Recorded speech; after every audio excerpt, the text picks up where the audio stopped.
Hello, GenRight Nation. I'm Tony Pellegrino, and this is Tech Talk. It is May 21st, and thanks for everybody for joining us. We sure appreciate it. We've got a good show for you today, and lots of stuff to talk about, and I hope you guys have your questions ready. We're always interested in that.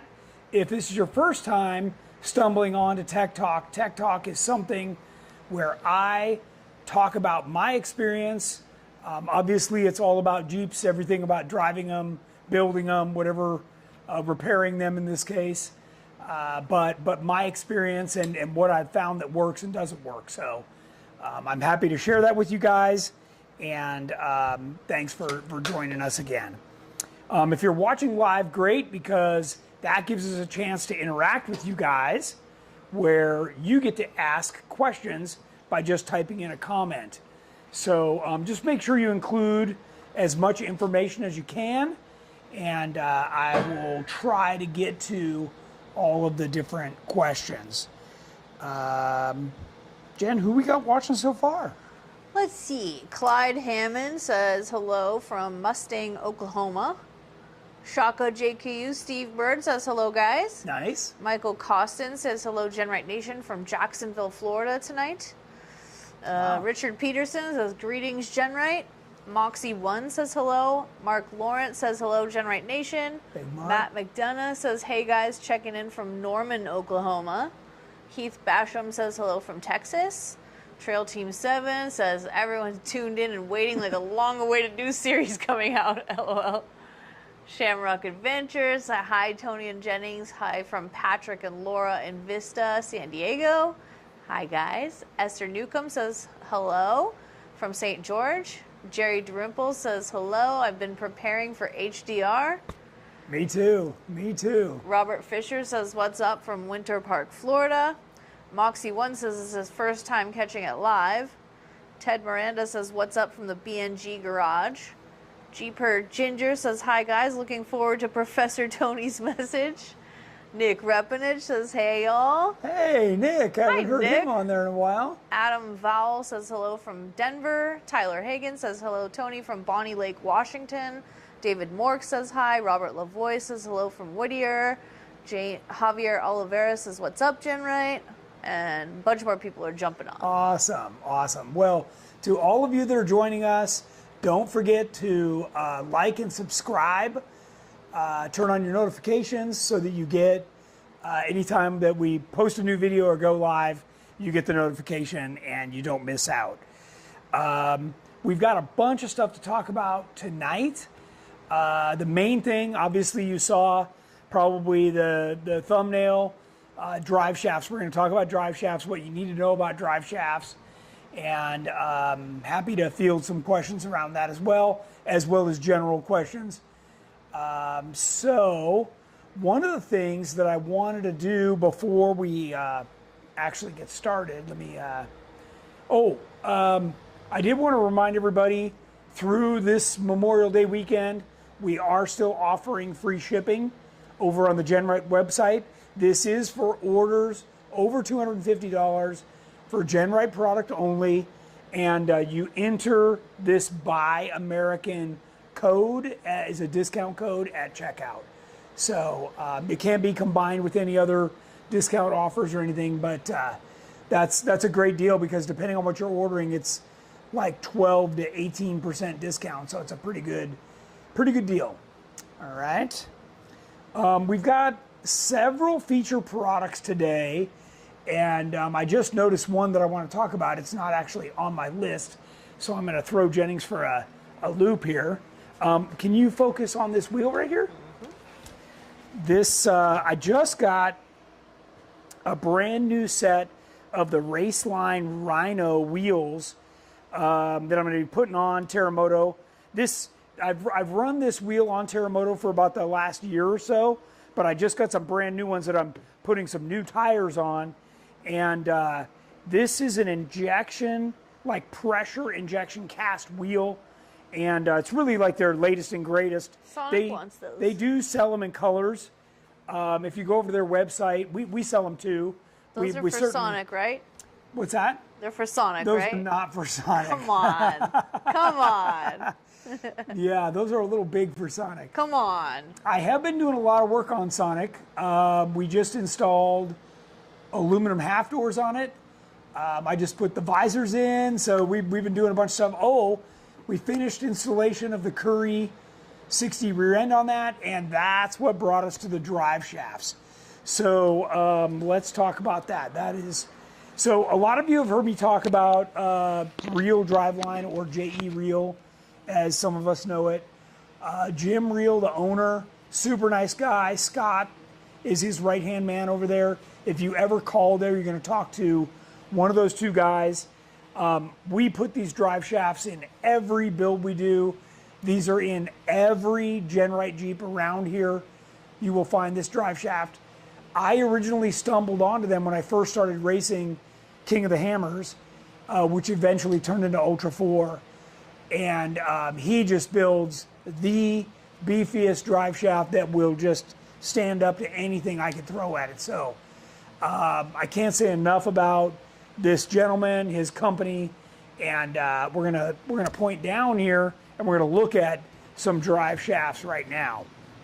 So first off, you may not even know what the drive shaft in your Jeep looks like, and it's going to look like one of these two. If it's an older Jeep, it probably looks like this guy, and if it's like a JL or a JK, it looks like this one. So needless to say, I was pretty horrified when I looked under Jennings' Jeep and I saw this under there. It's beautiful. Not really. And the large diameter is more prone to hit stuff. So, you know, and these little boots on these were CVs that they went to. These little boots tear, and then all the grease comes out, and it creates a huge problem. I've even seen it start a Jeep on fire. So definitely want to get rid of the stock shafts as soon as you can. Typically what happens is you put a lift kit in, and they tell you need to change drive shafts. So all that said, this is the one that I picked up from JE Reel. As you can see the sticker on there. And this is the direct replacement for this. So what we're going to do is there's a flange like this. Nick says, oh my God, Jennings, you still had that on? I know, it's horrible. There's a flange like this that held the factory drive shaft. We're putting a bigger, more heavy duty one on that will now attach this drive shaft. This is called a double cardan joint, and this will handle a higher angle than these will. So once you put a lift kit in, you're typically doing a longer travel suspension. You want a drive shaft that will do this. These are also 1350 U-joints. So these are a much bigger 1-ton style U-joint. And this drive shaft, Jim was telling me over at JE Reel that this is a new section that looks longer than normal. And this has 2 grease ports on it to grease the splines. So because this is where the drive shaft will extend or collapse, and you want that to stay lubricated inside there. He wants to be on the show. He does. It's nice and cool. And then he was telling me that this giant end on here is like a 1450 size, but we're running a 1350 joint. So much beefier.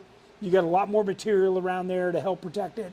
And then it comes with brand new U-bolts to go to the yoke on the actual axle. So I know a lot of you may not have ever been under your Jeep, don't even realize what the drive shaft looks like. This one originally was black, so it just got rusty and nasty.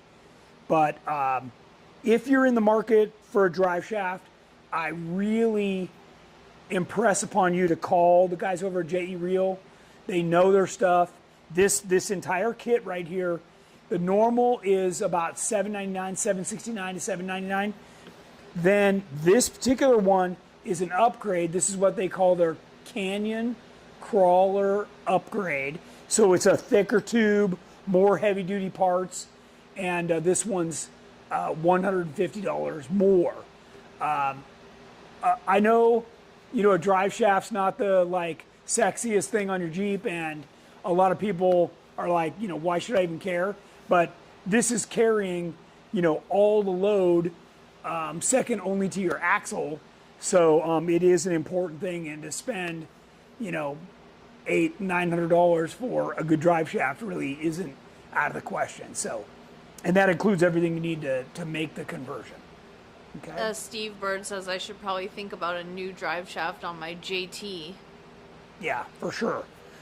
And I know that Jim Reel makes a special one for the JT, because that's a 2-piece drive shaft, and he's got some setup that's really cool to alleviate whatever the issues are on the JT. So, once again, I was going to impress upon you guys, this is, you can see the JE Reel drive shaft. This is Growler. We took a picture of Jamie's Jeep just to have on here. And this one is a customer build that, or actually, no, this is Tuxedo. So it's got a JE Reel. This is even smaller diameter in there. This is what I run on Terramoto. And then we've used it in our race cars, like I told you. And, Trail Team 7 asked, what grease are you putting in the shafts? Okay, so JE Reel has some grease, but I think everybody's using that red tacky grease. I've got some over in the cupboard over there, but yeah, anything, moly or synthetic, you just don't want to use like a white lithium. That's a no-no. You want something that'll stay in there and has a high lubricity. Okay? Michael Costin asked, does it come with the yoke for the pinion side? It does. That price comes with a brand new yoke. Yeah, because you're switching out the drive shaft and it doesn't have that style yoke on it anymore. So it does, yes. And Steve said, that's good to know. I was looking at a 2-piece drive shaft, wondering what to do. Yeah. Yeah, he's got some heavy duty section for it. I know he's got it perfected, so he's definitely the authority on drive shafts. Oh, Robert Lavoie asked, yoke versus flanges. Is there a difference in preference? What's the recommendation on axle and transfer case? Yeah, so I run yokes on all my stuff. And I don't run the Cardin. I run a single U-joint. You can't really tell. And I just, from racing, we just ran a simple 1350 at each end. But part of it depends on the length of the drive shaft. So if your drive shaft's not very long, then you've got to have the double Cardin joint. Remember, that's this thing right here. That guy. So you got to have that if you need more angle than just a standard U-joint can provide. So it just depends. And I did see over here, you can just stay on the drive shaft while I'm walking over here. Oh, that's just pretty. Ooh. Hey, I've had a lot of fun in that Jeep. Wow. There's the proof. 8 years of abuse. So, yeah, this is the, I should have had this in the picture, but the new yoke. Yeah, you'll get a new yoke as well. So that does come in the kit, and you're going to want that for sure. Sorry, I got stuff on my hand. Okay. What other questions you got? Troy Merritt asked, what are the updates on the half doors? Oh, for the TJ. For the TJ. LJ. Okay. Well, I wasn't really prepared to show you guys quite yet. But we put some new doors on Terramoto, which is the evolution of the doors. So do you dare show what's going on behind you? Heck yeah, they're cool. They are cool. You can't tease and not show it. Well, you can go to either side, but if you probably want to go to that side, would be my guess. The good side. The good side, the passenger side. T-Moto. Okay, ready? Ready? Dun, dun, dun, dun. And we're just going to do a sneak peek. We're not going to spend a lot of time on that, but And those should look incredibly clean to you. They do. They do. And I'm not just talking that they're not dented. I'm talking about there's a lot of cool stuff built into that that's hidden. So, okay, come back over here. That's enough sneak peek. Okay, so can you focus back on the screen here for me? Because I got a couple things I want to show you. So here's a double cardan that somebody I was looking at all the drive shafts in the shop that somebody didn't take care of and it ended up breaking. So you definitely want to avoid that. Here's a drive shaft that just got plain old twisted in half. So that's never good. 8 years is a long time. 8 years on a is. stock drive shaft. That's why I was horrified, because I was like, oh no. Well, it's really 12 years. I've just had it 8. Yeah, no, that's bad. The doors are beautiful. Okay, so next thing I want to talk about, and Wait. are we done on drive shafts, or you got more? Couple questions. Okay. KS Durham asks, if running 1350 drive shafts with Dana 44 axles, can you use the same 1350 drive shafts when upgrading to Dana's 60s with no change to the suspension? Okay, that's a great question, and here it's twofold. By the way, there's nothing wrong with a 1310 U-joint. Just typically when people go to 1 ton, they go to 1350. Okay, I like to keep the weak link as my drive shaft. The last thing I want to break is a ring and pinion or an axle shaft. A drive shaft is very easy to get out and replace. Plus, you just heard the cost. That's a lot cheaper than a lot of other things involved in your axle, right? So, Everyone loves those doors. yeah, thanks. We've got some great stuff coming, so just sit tight, be patient. Trail Team 7 says, I run the JE Reel shafts, and yeah, they come with everything you need to bolt and play. Everything you need, yeah. Jerry said, I can't believe the stock shaft lasted that long for you. Me neither. Me either. Me neither. Okay, so we were talking about, the 1350. So here's the deal. The nose, and I don't have an axle here, but think about the differential, right? And then what I call the nose is where the pinion comes out and the yoke goes on. Okay, so the nose on a 60 is bigger. So if you build your 44 1350 drive shaft, where it's opened a little bit so that it has a little room to compress for your 60, then yes, you could put that right on. If for whatever reason you mess up on that, it's not a big deal. What they do is they just cut the drive shaft off. They commonly call it retubing, but you don't need to retube it. They just shorten it and re-weld it, and you're good to go. So, and usually that's just a nominal, $80, $100, and you're in the game again without having to buy all new stuff. So, Trail Team 7 says my drive shaft needs to go on the wall in the shop. yeah, See, I'm proud it's of pretty that. messed up. It's Oh, that abused. one, yeah, her drive shaft. Yeah. It's cool. Well, we're going to take it to HDR and we're going to donate it to somebody who busts theirs. So I don't think that anybody will want it. we always take trust me, if they mess theirs up, this will be a saving grace. Yeah? So, yep. We don't throw anything away, ever. What else you got? No, nothing. Okay. All right, let's move on. As part of my prep Oh, here's an off-topic question. Okay. Sorry, Joe Martin's off subject. I have a 2016 JK with one of the old cages. Can I upgrade with new tubs, and do you guys sell them? New tubs? Tub. Okay. So, I think what he's asking... Tabs, probably. Okay, well, all of the brackets that mounted the version 1 JK cage in are exactly the same as the version 2, okay? So if you unbolt your version 1, the version 2 will bolt right in on the same mounting plates. I think that's what he's asking.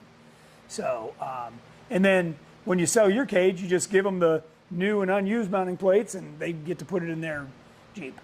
I'm not sure that's what he's asking. But there's no reason for you to undo all those mounting plates in your Jeep. Okay? What else you got? Says Trails Off-Road says drive shafts are a great thing to have on standby. They are, absolutely. In fact, if you watch that video where Jamie, Arnold, Andrew, Jeff, and myself were all talking about the main things we carry, spare drive shaft was at the forefront of everybody's list. So yeah, you definitely, whether it's on your Jeep or, you know, in your tow vehicle, you definitely want a spare. Okay, caught up. All right. Okay, American Iron. These are the guys that make the ball joint deletes, right?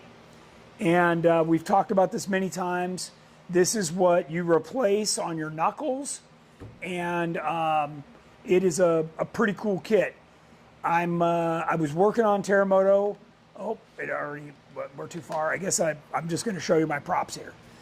Okay, so I had this giant bolt in here. What they do is they run a unit bearing, right? The unit bearing goes in here, and then this giant bolt goes through, which is beefier than a standard ball joint, right? And this taper cup fits on there, and it shoves into the C on the axle, and then that's how this whole thing works, right? Well, Josh over there sent me a brand new piece where this is machined on there. So this is fixed now, which is really nice, and he gives you better nuts than were on there before. So it's basically the same thing, but now it's all one piece, and it's machined out of, you know, chromoly 4140 chromoly. So you use the same uniball, which is the ball joint delete, and I'm really happy about that I just got these from them, and you know, gave me a chance to go through and freshen up everything. So I'm pretty stoked about that. So I want to give a shout out to American Iron guys. All right. Next, runs and events. This is one of my favorite things to talk about. Yep. I think he's asking about the tubs for the rear coilovers. The tub for the rear coilovers. I don't know. Okay. Well, there's we do sell a coilover kit. There's like a mount that goes from the cage down to the towers on the coilover. That's an optional upgrade if you have our Elite suspension. Maybe that's what he's asking. That's all we have, though. Okay, the next run, High Desert Roundup. This is a shot right from our web page. And were you going to play a video? Yeah. Okay. Why don't you play that right now, and we will. Jennings is going to play you a video. This is High Desert Roundup. We actually give out a little sticker, just like we do for all the runs we do, and it's going to look just like that. All right, here we go. Okay.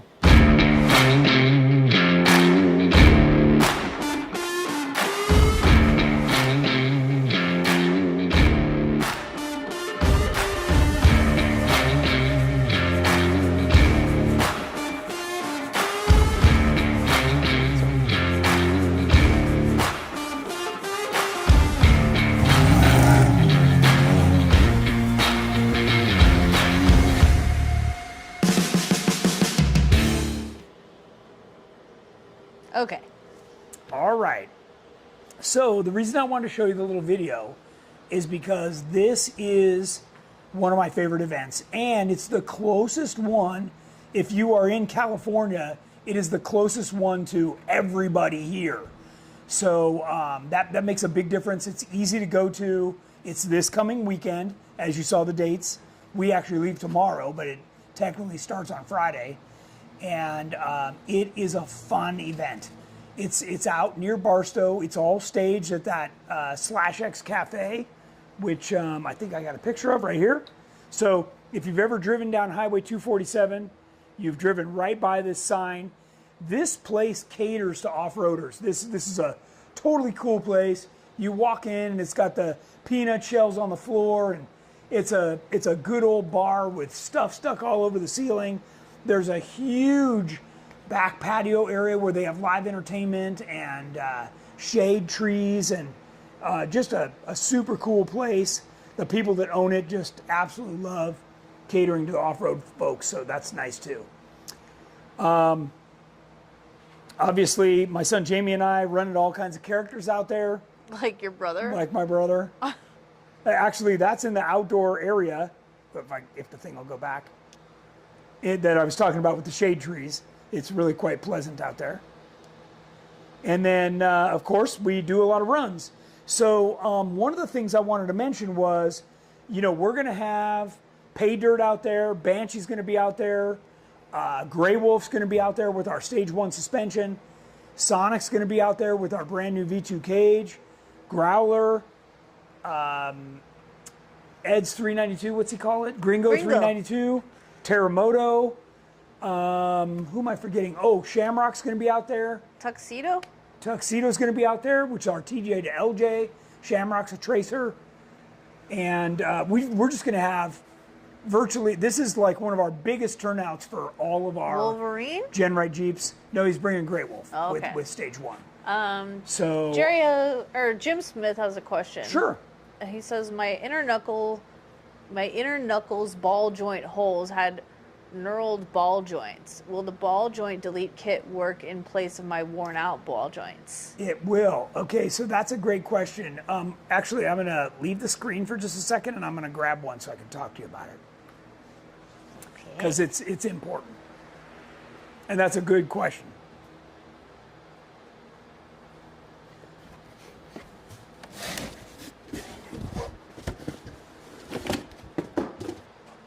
Okay.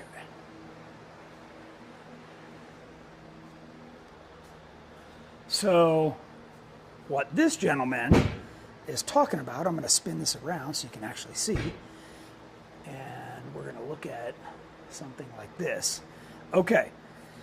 So, what he's talking about is each time you press in and out these ball joints, it takes a little bit of material out of the knuckle. And eventually, when you've done that enough, then this is just going to fall inside here. Now, they're held in with C-clips, but still, you don't want any play in this knuckle itself. Right? This is what steers your front wheels. So, American Iron makes a ball joint delete where when you take these out, you weld in new cups that actually take this uniball in both spots. And that's what I did. So because once you weld the cups in, then you can replace the uniball or service, whatever you need to without destroying the bore on your knuckle and save your knuckle. Knuckles aren't cheap. And it, like this one has high steer on it and everything. That's a pretty expensive piece to have to replace. So yeah, it's a very good question. And what I liked about that was part of what I liked about American Iron is that they provided the right parts in order to make that conversion so that I could keep my knuckles and not have to replace everything. So, okay. DJ Workwell asked for Dana 44. Do you recommend ball joint deletes? I drive my JKU every day. Yeah, so there's it doesn't matter whether you drive it every day or not. That doesn't matter to the ball joint delete. The ball joint deletes are going to be significantly more expensive than a regular ball joint. Okay, so let's make no mistake about that. But it's serviceable. So, if it's the kind of thing where you are doing the work yourself, it's going to make it a lot easier. The other thing is if you're wearing out your ball joints, then you're running bigger tires, you're wheeling harder, you're doing something where you need to step up to the ball joint deletes. And basically the way I feel is once you wear a set of these out, then switch over to the ball joint deletes and you're going to be a lot happier in the future. Jeremiah Ayers says, I'm looking at a set of King coilovers for my JK. Should I go 2.0 or 2.5? Can you add reservoirs after the fact? And is running 14s all around the go-to for two-door JKs? Oh, for a two-door. Oh, boy.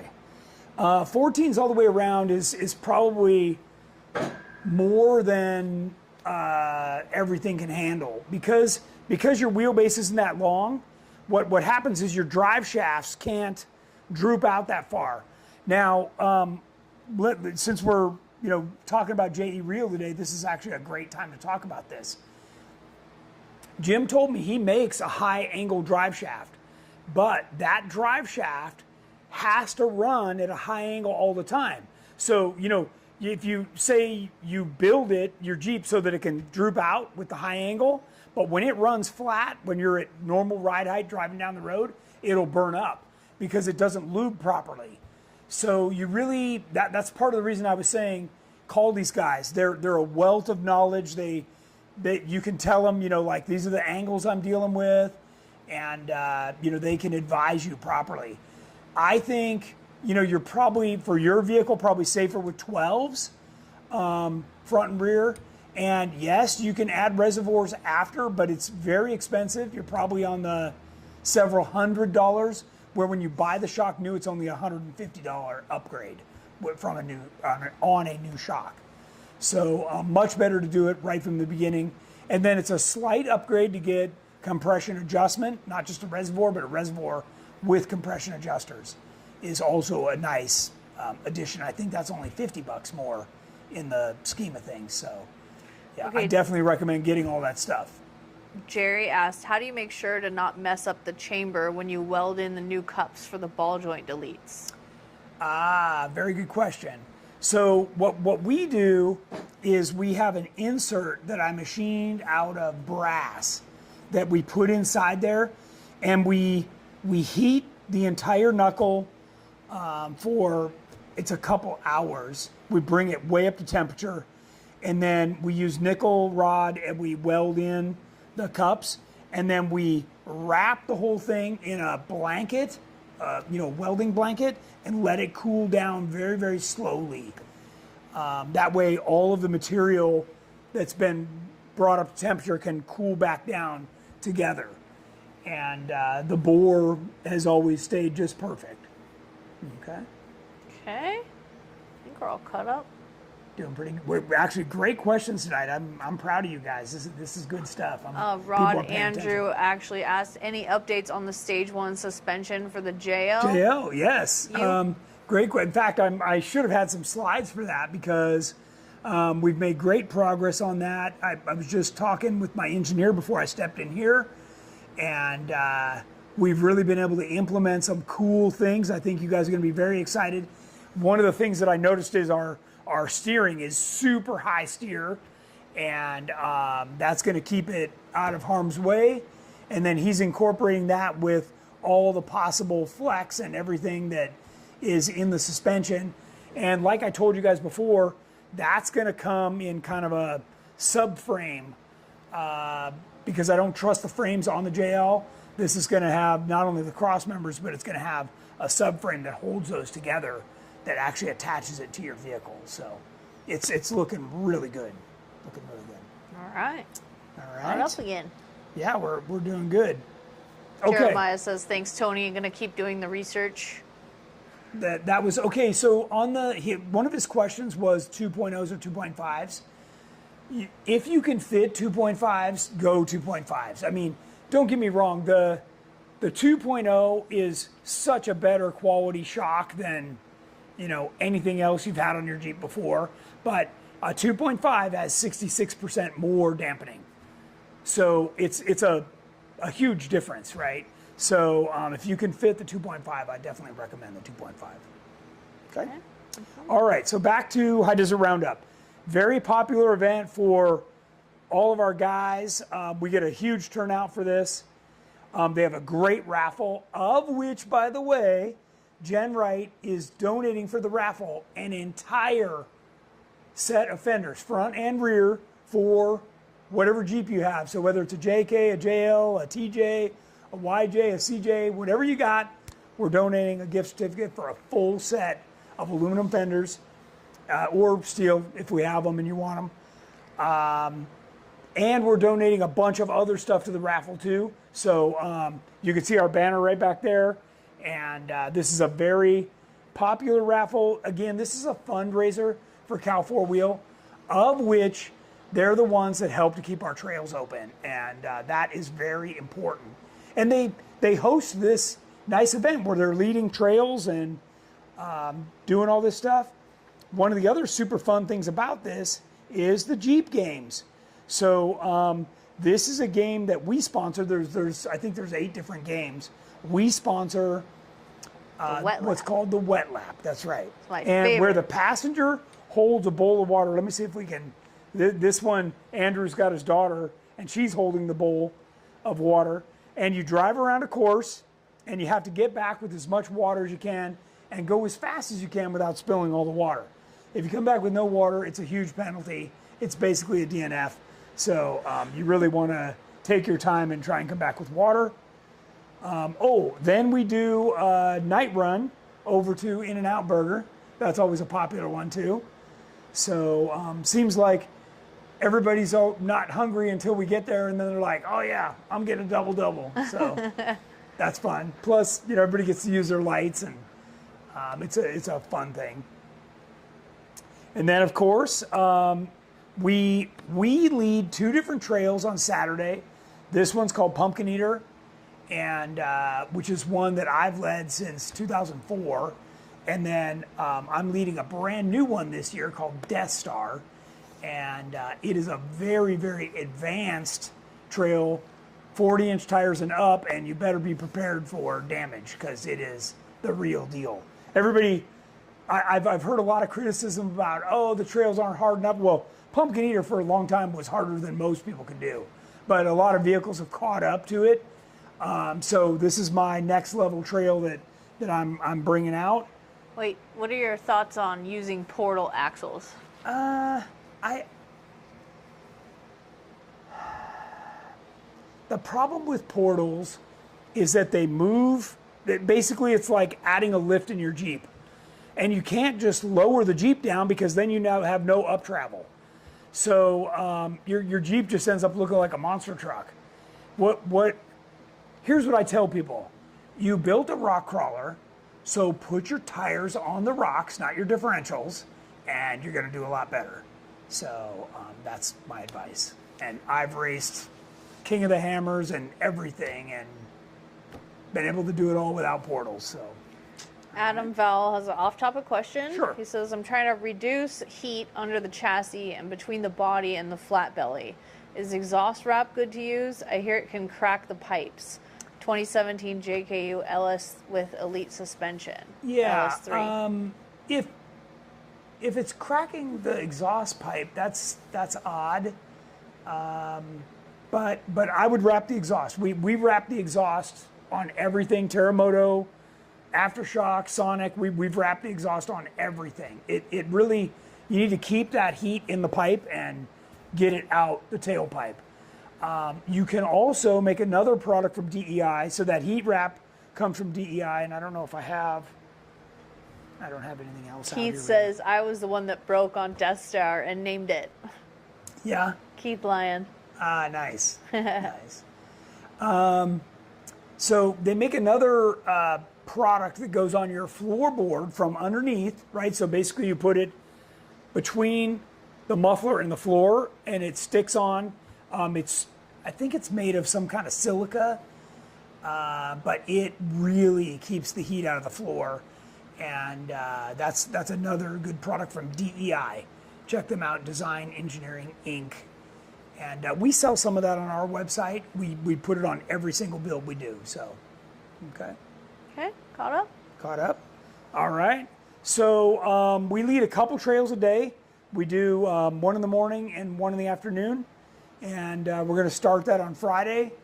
And then after the Jeep games on Sunday, we will lead another trail. So there's plenty of opportunities to get out there. In 3 days, you'll be able to run 6 trails. So you got plenty of stuff to do. This is one of my favorite ones. This is called Shaner's Revenge.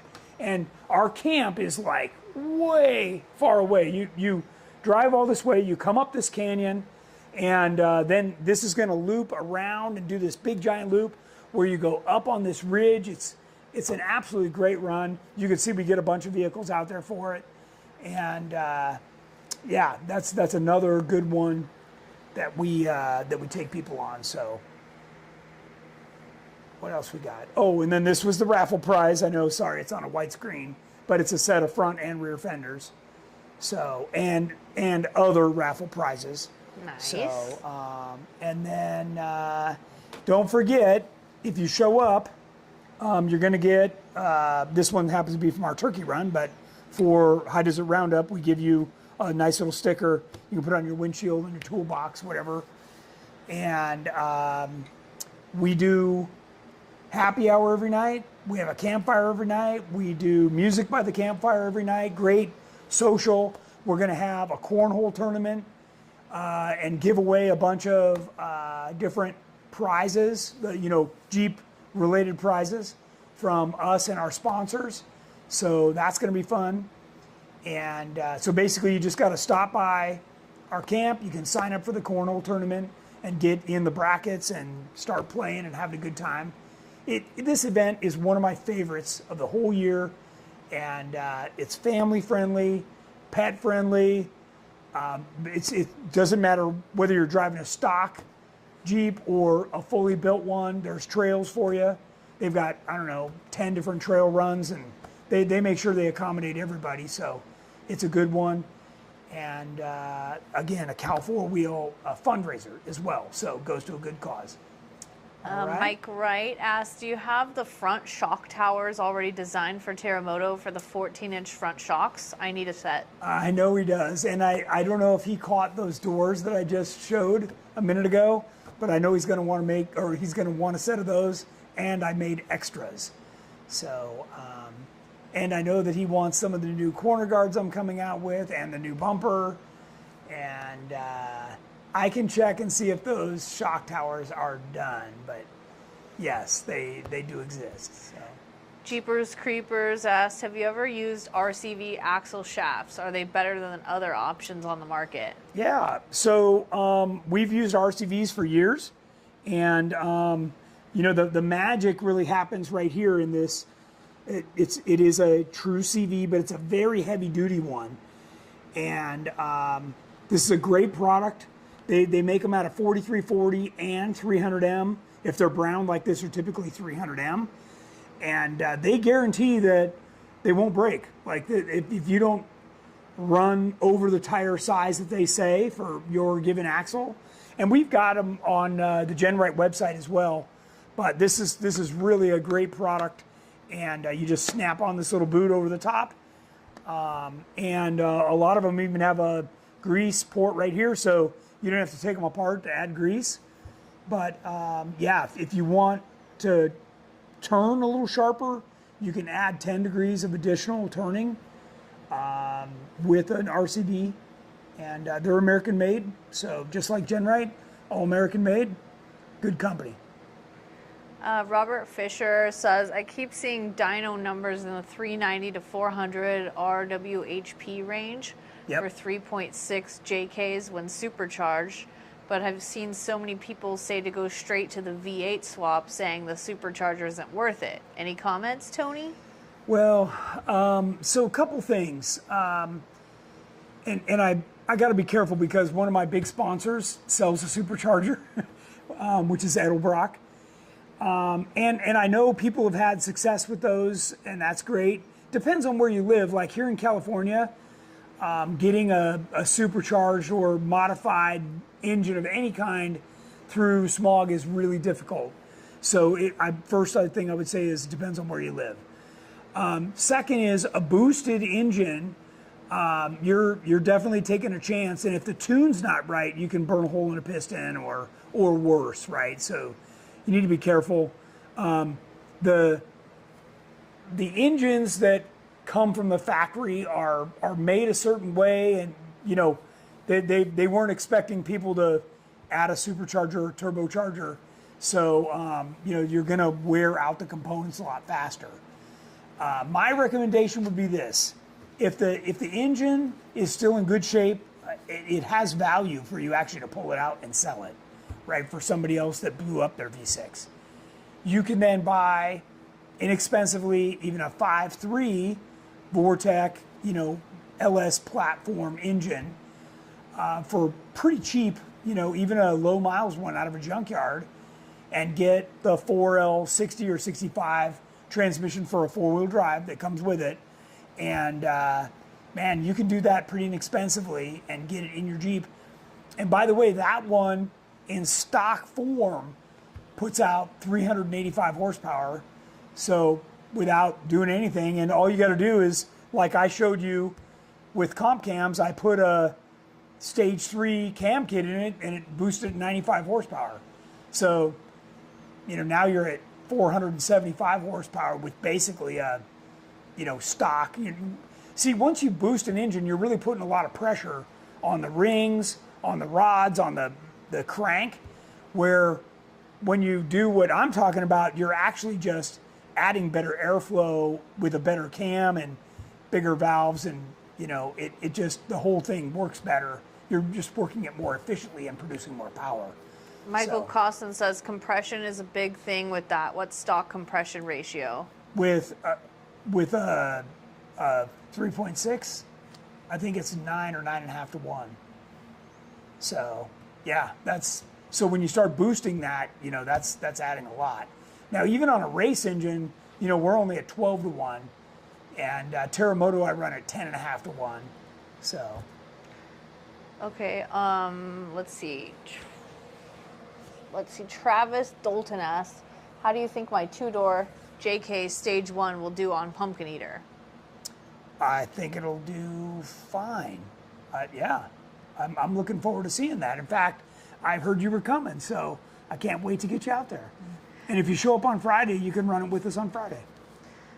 Philip Harmon says, how can I get the aluminum control arms for the JK Elite? I could not find them on the website.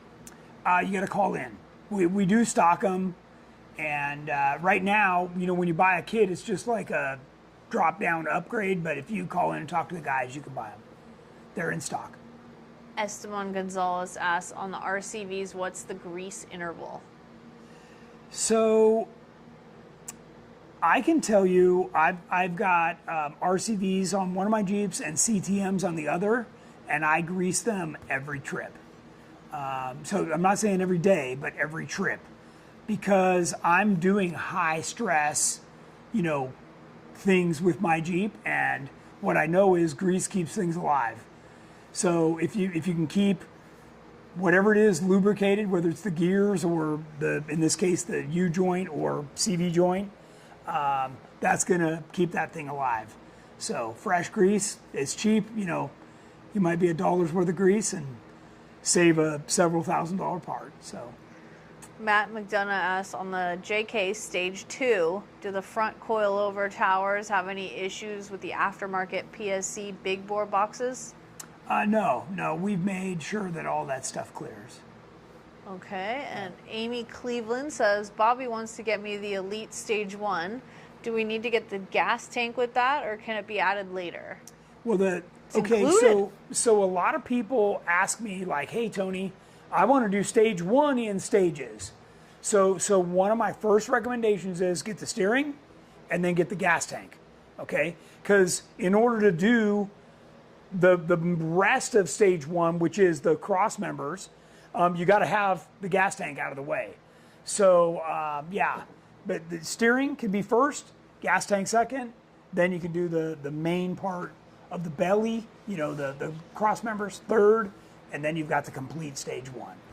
Okay. Clinton Freeman asks, what can I do so I can engage my lockers at any time in my 2015 JKU Rubicon? The only time that I can engage them is in 4 low. Okay, so then basically what you need to do is take that away from the factory computer. So if you've ever watched this show before, you've heard me complain about the factory computer, and here is a classic example. So by the way, this is a reason that a lot of people used to put in ARBs, because then it's completely out of the, not the stock button, right? It's its own system. Well, now Eaton and several other companies offer electric lockers. Your factory Jeep has an Eaton locker in it, and you just need to switch over to something like a Switch Pro and take that away from the factory computer. Okay, it's that simple. Okay. Fime says, in relation to JKU cages 11 to 14 have the raised tombstones for the tweeter, Is the best course of action to replace with a 15 plus dash, or any other suggestions? No, so Jennings had that too, and all I did was I trimmed it off, and I took the speakers out, and they just went straight in where I trimmed it off, and it worked out perfect. And I think we showed that on one of the tech talks. You might want to go back and watch, but we showed where the little tweeter dropped in there. But works out perfect, sounds great, just bounces off the windshield, and you don't even notice any difference. Jeepers Creepers asks, what's the biggest tire size you should go up to on built D44s? Is it better to just upgrade to D60s? Well, okay, so the biggest you're going to get would be a 37, right? I know people push to 38, but that's usually because tire sizes lie, and a 38 is really a 37, but a tire that measures 37 inch is going to be your limit, okay? And you can spend a lot of money and do things like RCVs and truss it and do all this other stuff, but then your weak link becomes the ring and pinion, and you're still stuck with low pinion stuff. When you go to a 60, you can get high pinion. 60s turn 10 degrees sharper. 60s put the weight where you need it. It's down low, it's heavy, bigger knuckles, bigger bearings, bigger everything. So when you go to a bigger tire, it's actually all there to support the bigger tire. Even on a 37, keep in mind your Jeep came with a 32. So you're on a significantly bigger tire than the Jeep even came with. And they might have designed it to go to a 33 or a 35, but certainly not a 37. That's a big tire for the factory size stuff. So, all right. Brian Ritchie says, hey Tony, can't stay long, but wanted to say hey and thank you. Oh, you're welcome. You're welcome. Travers Enslow says, sorry, off topic. Will Griffin radiator with GM port work with Tracer, or do you have to go with Ron Davis Tracer's radiator? Swapping to LS with Tracer engine mounts to allow for Tracer suspension. Yeah, okay, great question. Griffin makes that bolt-in radiator, and some people have had success with that. People out here in California where the climate's hotter, maybe they're pushing their Jeeps a little harder, bigger tires. They've all moved to that Ron Davis radiator. You got 2 fans. It's a bigger radiator. You just have more cooling. And then, inevitably somebody's like, well, I want to keep my air conditioning. Well, everything you put in front of the radiator, transmission cooler, steering cooler, condenser for your AC, you're just clogging up the works, and you're asking too much of everything is the bottom line. So, probably going to the Ron Davis would be the wise call. And people usually end up there anyways. So. Okay, VB Tom asked, do you have an RCV boot for D44 unit bearing? Just this is the D44, boot. But is he talking about something else? The RCV boot for D44 unit bearing? Well, the unit bearing just goes on to this spline section, and you put the nut right back on. So the unit bearing is just a factory unit. Is that what he's asking about? I'm not sure. Yeah, it's maybe they think that RCV makes a unit bearing, but they don't. They just use a factory one. Amy Cleveland asks, do you use the factory JKU fuel pump in the GenRight tank? We do. Depending on the tank you get, sometimes we have an extension kit, because some of the tanks we make are deeper, and your factory fuel pump is on a spring, right? So, but sometimes it doesn't extend all the way to the bottom. Your pump has to go all the way to the bottom. And by the way, they put it on a spring so that if you smash the tank, the pump just moves up and doesn't break and shatter in a million pieces. So, because it is common that you hit the tank as you drop off stuff. So, but yeah, the factory, we make everything so the factory, it doesn't matter whether you have a CJ, a YJ, a TJ, a JK, a JL, we make sure the factory pump goes right back in there. That's also, we reuse all the factory evap stuff so you don't get check engine lights. So I think we're the only ones that do that. We reuse all the filler, all the evap stuff. It's literally a replacement tank. Often at times in a different shape, or maybe we relocated it, but it reuses everything factory. VB Tom says, I need a boot. Like one of these. Yeah. Just call RCV and they ship. They got them in stock. Mark Lawrence asks, what else do I need to do to my LJ to get a GenRight windshield banner? Replace the front bumper? No, you can have a GenRight windshield banner. What's the next event he's going to be at? Or I guess we could ship him one. Yeah, he needs one. Yes, he does. Yes, Shamrock Adventures got rid of my AC and got so much more air coming to my radiator and now love my engine temps. Yep. Jerry DeRimple says, speaking of cooling, what do you think of a trans cooler mounted under the skid plate with vent holes? Potential problem during water crossings? I wouldn't be as worried about water crossings. Anytime we've put a tranny cooler under the vehicle, it seems to just fill with dirt. So, when you first put it in, you're like, woohoo, this thing's working great. But, after a 4-day trip, at the end, you're like, hey, what happened, man? It's not working so good. And then you look under there and it's just filled with dirt. So, certainly, a cooler, you know where mine is. Mine's in between the two back seats. So. Matt McDonough asks, can the JK Stage 1 fit the 36-gallon tank, or does the spring buckets limit the tank size? Spring buckets limit the tank size. That's right. So this is great, because this is exactly what I find people doing is they're like, well, I want the 36-gallon tank. Well, that means you're going coilovers, because, the factory shocks and all that stuff's in the way. So, it's okay. We're giving everybody options, and that's part of what we were trying to do is make it so that, everybody understood that it's how you build it. It's everything you get. So, but yeah, you're thinking about it right. The only way you get that 36-gallon tank is if you're coilovers in the rear, for sure. And then if you're doing rear, do them all the way around. So. Okay, we're all caught up. And by the way, a coilover shock is only about $400 more than a regular high-performance shock.